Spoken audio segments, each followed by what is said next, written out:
माता पिता को उनके बच्चों को याद दिलाना पड़ता है कि उनको एक दूसरे के साथ कैसा व्यवहार करना चाहिए।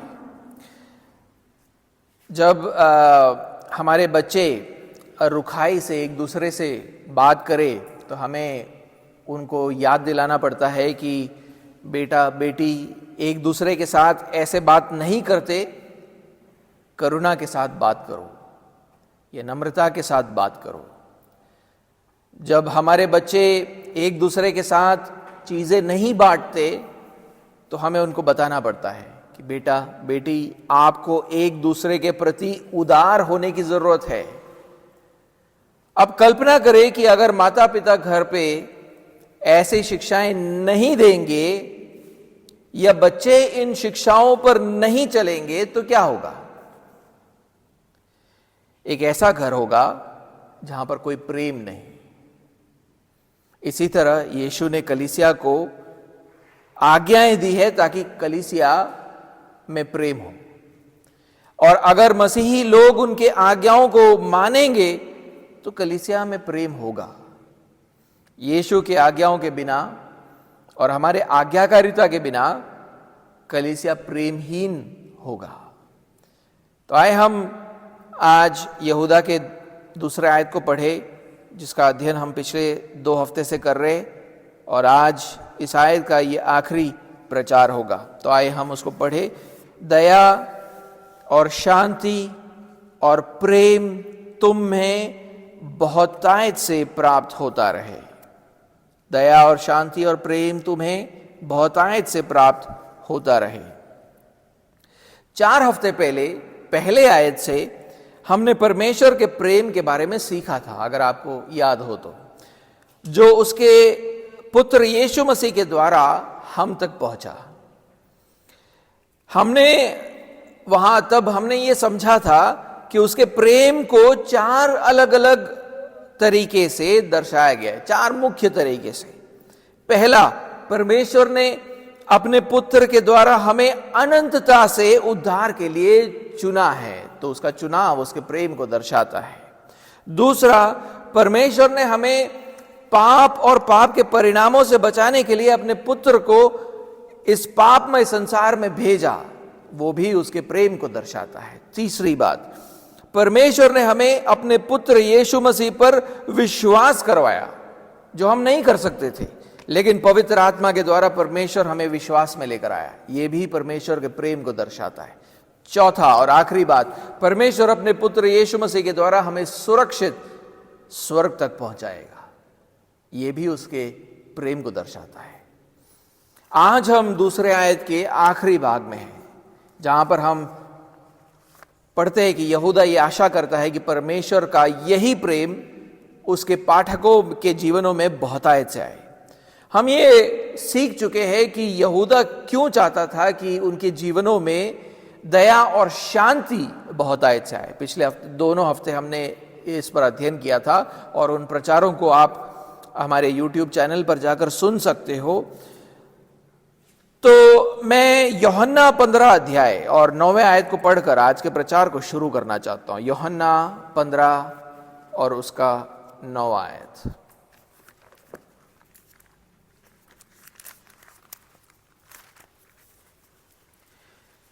लिखा है, यहां पर यीशु मसीह कहते हैं, जैसा पिता ने मुझसे प्रेम रखा वैसा ही मैंने तुमसे प्रेम रखा, मेरे प्रेम में बने रहो। वो उस आयत के पहले भाग में यीशु मसीह कहते हैं परमेश्वर पिता ने उनसे प्रेम किया, और दूसरे भाग में यीशु मसीह कहते हैं जैसे पिता ने उनसे प्रेम किया है वैसे ही उन्होंने हमसे प्रेम किया है, और अब वो चाहते हैं कि उसके चेले भी वैसा ही प्रेम एक दूसरे को दर्शाए। इसीलिए वो कहते हैं मेरे प्रेम में बने रहो। तो यानी जैसा उनका प्रेम था वैसा ही प्रेम हमें एक दूसरे को दर्शाना है। यीशु ने उनसे सिर्फ इतना नहीं कहा कि उसके प्रेम में बने रहो वो उन्हें यह भी बताता है कि वो कैसे उसके प्रेम में बने रह सकते हैं। उसके लिए हमें अगला आयत पढ़ना होगा, 10वां आयत, एक बार उसको पढ़े। यदि तुम मेरी आज्ञाओं को मानोगे तो मेरे प्रेम में बने रहोगे, जैसा कि मैंने अपने पिता की आज्ञाओं को माना है और उसके प्रेम में बना रहता हूं। यीशु मसीह कहता है कि अगर वो उनके आज्ञाओं को मानेंगे तो वो उनके प्रेम में बने रह पाएंगे। और उन्होंने भी वैसा ही किया था। उन्होंने अपने पिता की आज्ञाओं को माना और अपने पिता के प्रेम में वो बने रहे।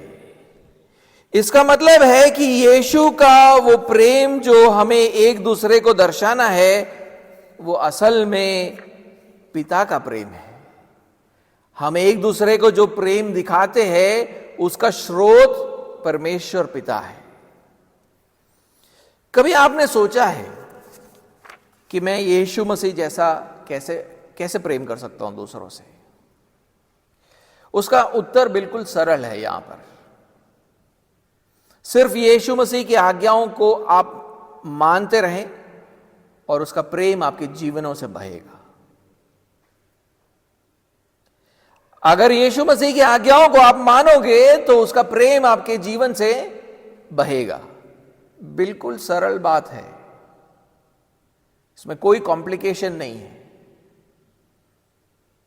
जिसका मतलब है कि अगर आप एक ऐसे व्यक्ति हो जो परमेश्वर के वचन से आने वाले शिक्षा पर अमल करता है, तो आप एक प्रेम करने वाले व्यक्ति बनोगे। परमेश्वर के वचन से आप जो सीखते हो, अगर उस पर आप अमल करोगे, सुनकर छोड़ देने में कोई अर्थ नहीं है। अगर सुनकर उस पर अमल करोगे तो आप एक प्रेम करने वाले व्यक्ति बनोगे। अगर आप प्रचार को सुनकर उसको अपने जीवन में अमल करोगे तो आप एक प्रेम करने वाले व्यक्ति बनोगे। दूसरे हाथ पर अगर आपके लिए परमेश्वर का वचन का अध्ययन अथवा प्रचार को सुनना सिर्फ एक बौद्धिक व्यायाम है, तो आप एक प्रेम करने वाले व्यक्ति नहीं बन सकते। अगर आप सुनकर उसे करते नहीं हो तो आप एक प्रेम करने वाले व्यक्ति नहीं बन सकते। आपको यीशु की आज्ञाओं को अपने दैनिक जीवन का भाग बनाना होगा, तब लोग आपके जीवन से यीशु के प्रेम को बहते हुए देख पाएंगे। इसलिए प्रचार के दौरान मैं जिन प्रयोगों को अथवा एप्लीकेशंस जो बताता हूं उसको भी आपको लिखना होगा, क्योंकि एप्लीकेशन किए बिना, अपने जीवन में उसको उतारे बिना आप यीशु मसीह के प्रेम को नहीं दर्शा पाओगे। एप्लीकेशन को लिखना ही एक आज का आपका एप्लीकेशन है।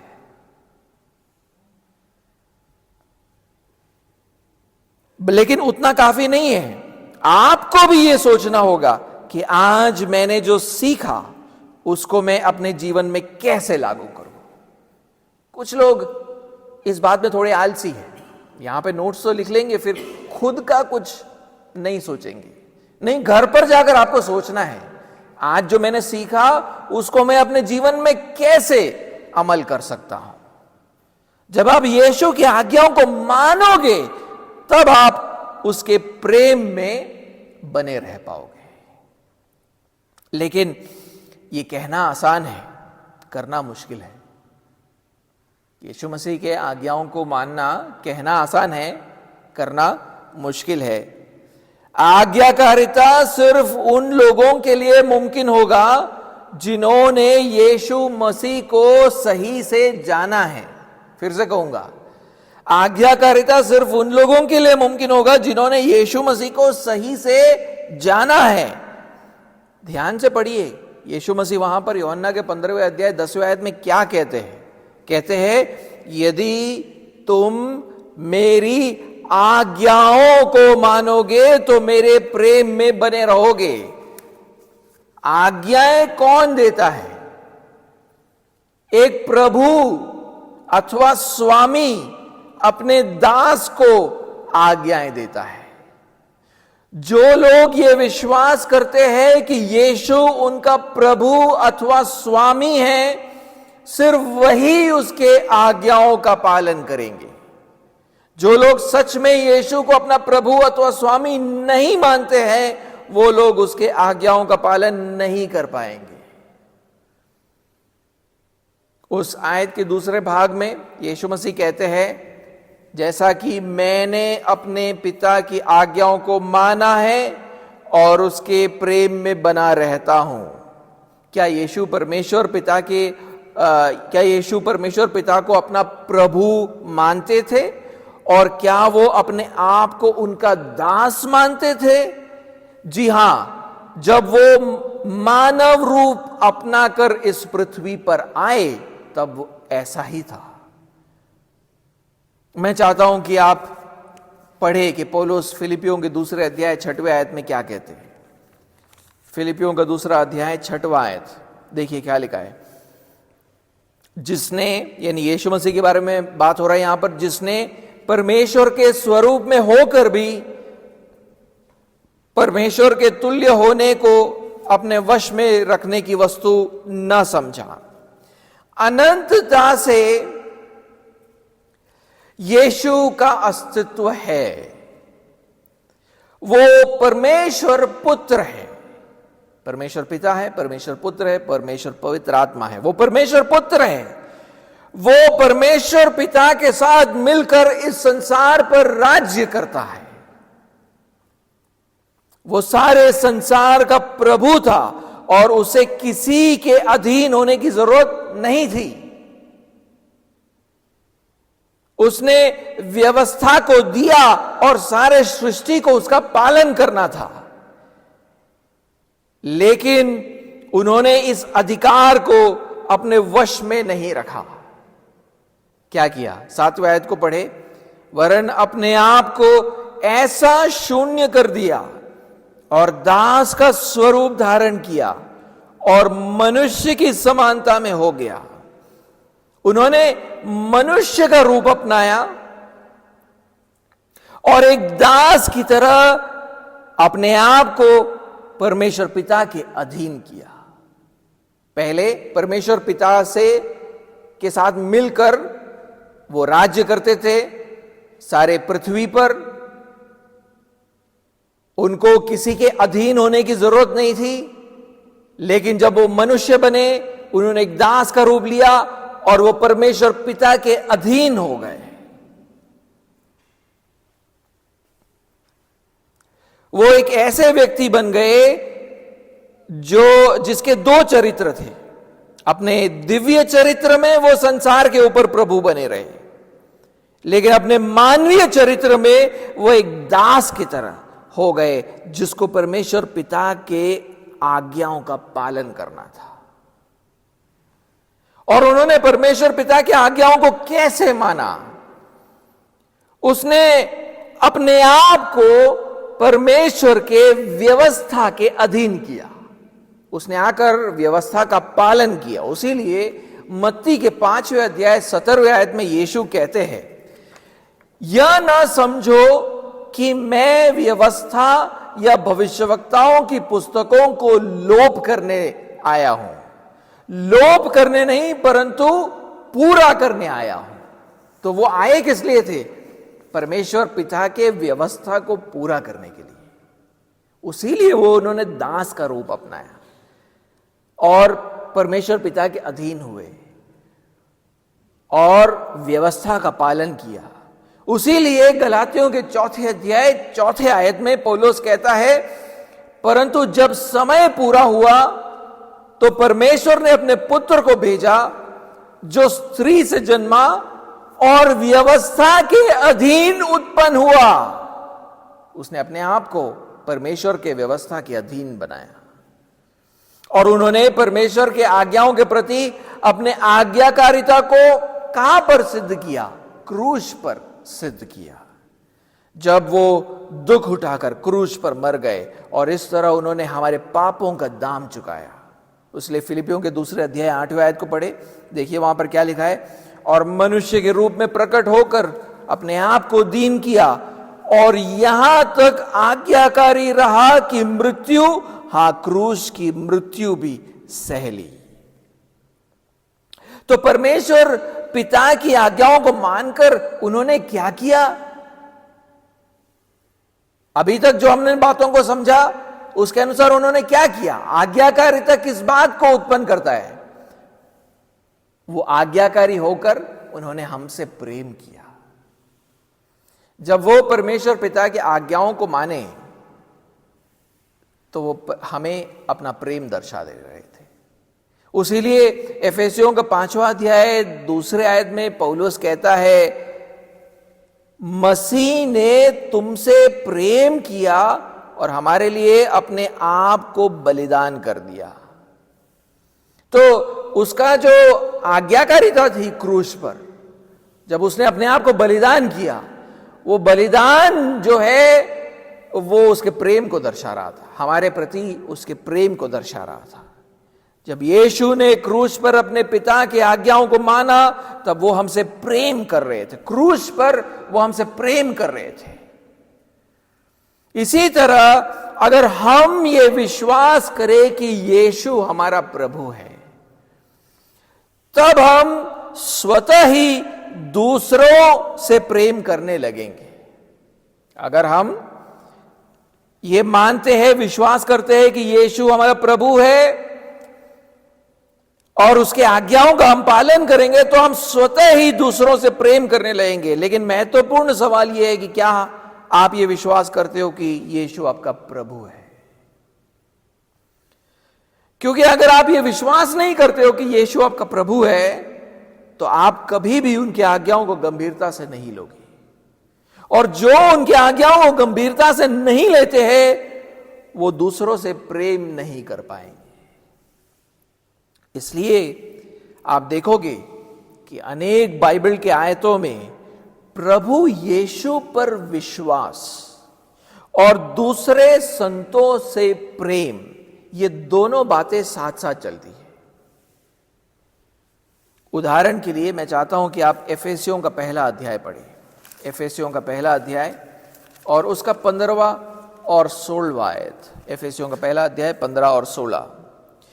इस कारण मैं भी उस विश्वास का समाचार सुनकर जो तुम लोगों में प्रभु यीशु पर है, तो विश्वास किस पर है? प्रभु यीशु पर है, और सब पवित्र लोगों के प्रति प्रेम के कारण। आपका शायद ट्रांसलेशन कहता होगा सब पवित्र लोगों पर प्रकट है। नहीं, ऐसा नहीं है। इंग्लिश में आप पढ़ोगे तो वहां पर क्या लिखा है? And your love toward the saints. तो सब पवित्र लोगों के प्रति प्रेम के कारण तुम्हारे लिए धन्यवाद करना नहीं छोड़ता और अपनी प्रार्थनाओं में तुम्हें स्मरण किया करता हूं। तो इफिसस की कलीसिया यह विश्वास करती थी कि यीशु प्रभु है। यह उनका विश्वास था कि यीशु प्रभु है, और पौलुस ने उनके विश्वास के बारे में सुना था। और इतना ही नहीं, पौलुस ने सब पवित्र लोगों के प्रति उनके प्रेम के बारे में भी सुना था। तो उसका मतलब है कि जो ये विश्वास करते हैं कि यीशु प्रभु है, वो दूसरे लोगों से प्रेम कर पाते हैं। और ये सुनकर पौलुस उनके विश्वास और प्रेम के लिए परमेश्वर पिता को धन्यवाद देते। क्यों?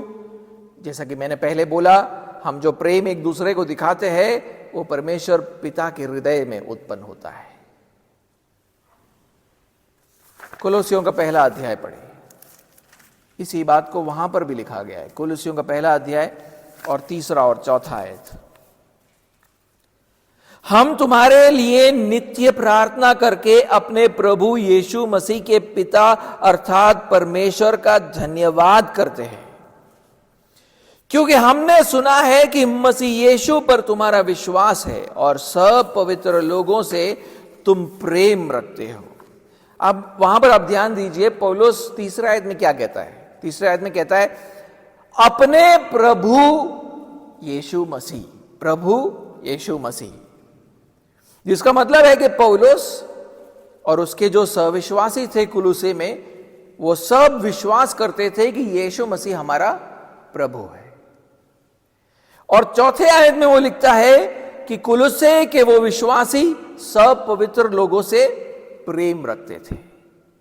तो पहले एक और बार ये बताया जा रहा है कि जो लोग यीशु को प्रभु मानते हैं वो दूसरे पवित्र लोगों से प्रेम कर पाते हैं, और पौलुस उनके विश्वास और प्रेम के कारण परमेश्वर पिता को धन्यवाद देता है। पहले थिस्सलुनीकियों का पहला अध्याय पढ़े, पहले थिस्सलुनीकियों का पहला अध्याय और उसका दूसरा और तीसरा आयत।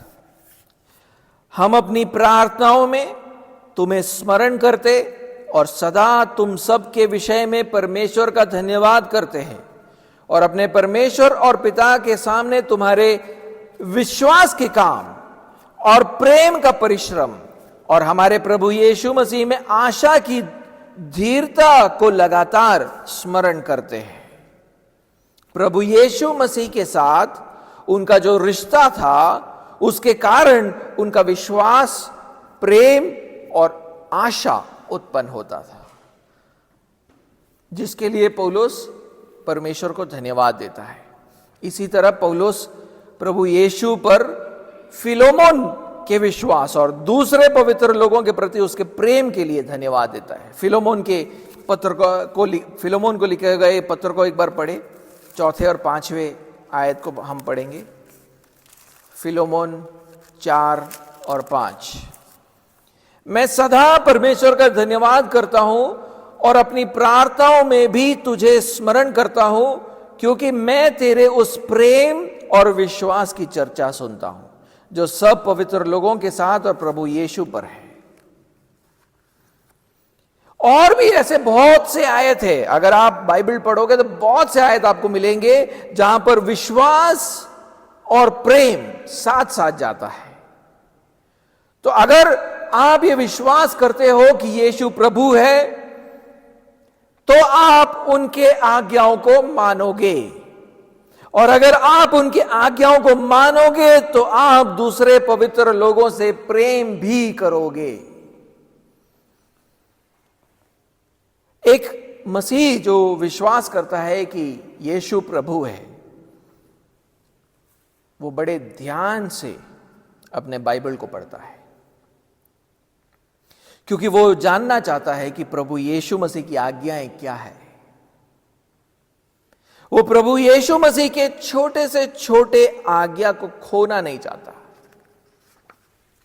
नजरअंदाज नहीं करना चाहता। वो एक दास की तरह अपने स्वामी के हर शब्द को बड़े ध्यान से सुनता है, क्योंकि वो अपने प्रभु के प्रति पूरी तरीके से आज्ञाकारी होकर उसे प्रसन्न करना चाहता है। उसी तरह हम जब बाइबल पढ़ते हैं, हमें बड़े ध्यान से पढ़ना चाहिए, ध्यान से सुनना चाहिए, क्योंकि आप जो पढ़ रहे हो वो यीशु मसीह की आज्ञाएं हैं। क्या आपने बाइबल में से प्रेम के विषय में इन आयतों को अथवा पदों को कभी पढ़ा है?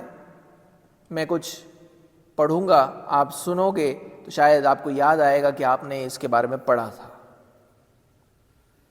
प्रेम निष्कपट हो, रोमियो का 12वां अध्याय 9वां आयत। भाईचारे के प्रेम से एक दूसरे से स्नेह रखो, रोमियो का 12वां अध्याय 10वां आयत। प्रेम से उन्नति होती है, पहला कुरिन्थियों का 8वां अध्याय पहला आयत। प्रेम धीरजवंत है और कृपालु है।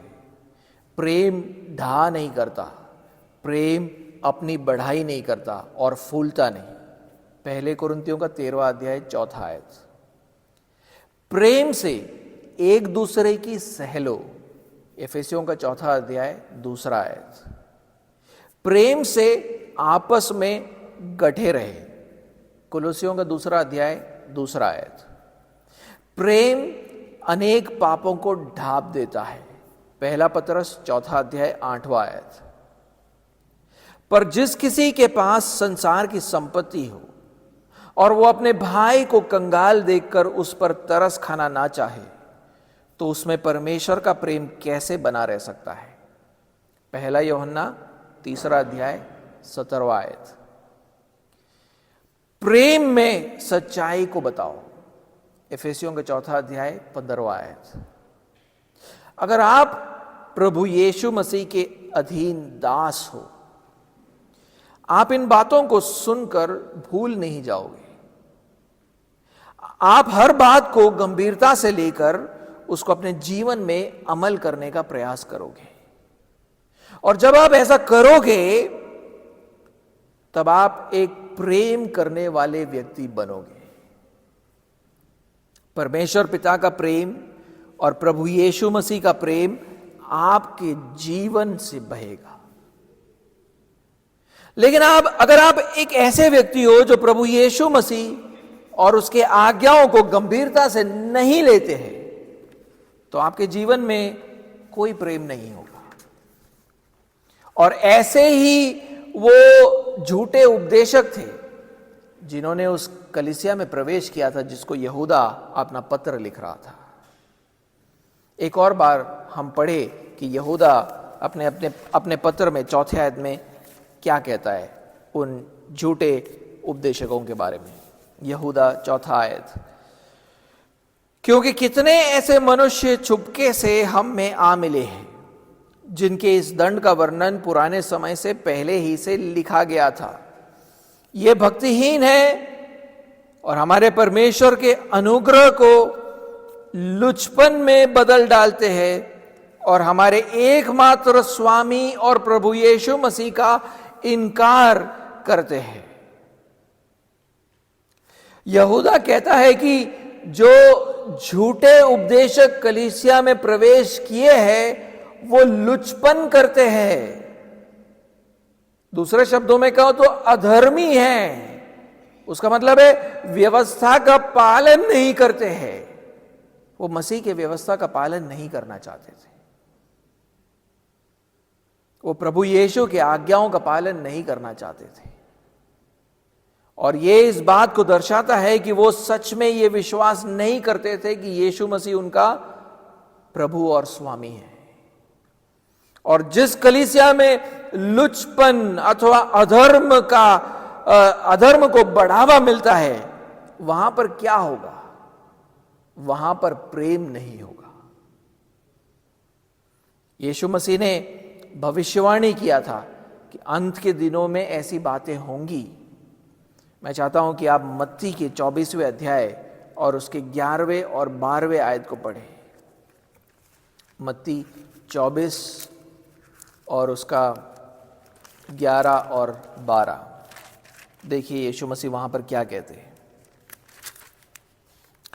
बहुत से झूठे भविष्यवक्ता उठ खड़े होंगे और बहुतों को भरमाएंगे। अधर्म के बढ़ने से बहुतों का प्रेम ठंडा पड़ जाएगा। यीशु मसीह कहते हैं अंत के दिनों में बहुत से झूठे भविष्यवक्ता उठ खड़े होंगे। और फिर उसके बाद वो क्या कहते हैं?